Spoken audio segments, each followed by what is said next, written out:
Gandang araw mga katsamba. Ngayong araw ay samahan niyo ako upang alamin natin kung paano nga pala mag-welding ng mga maninipis na tubular na may kapal lamang na 1.2 mm.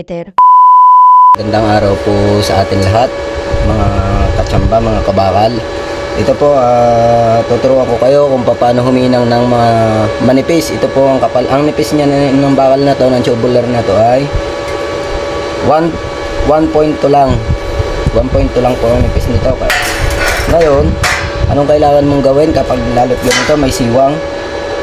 May siwang yung pagka 45 niya. Tapos manipis yung bakal niya.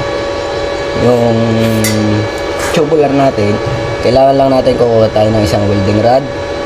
Isa pang welding rod. Bukod to.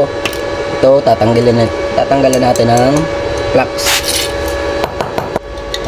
Paalala, ito pong video ito ay para sa mga nag-aaral maghinang sa mga maninipis.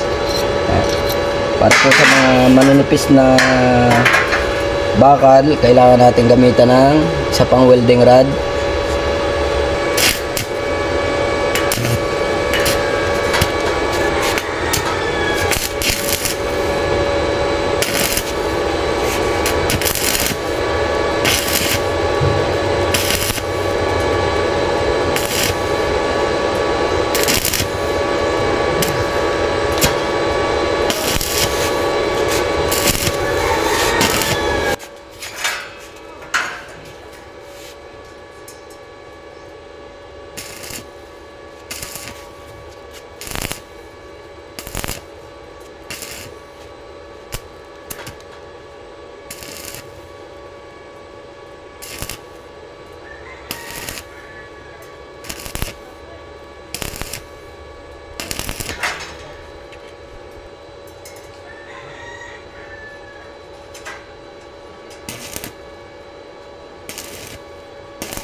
Yan, ganito lang po.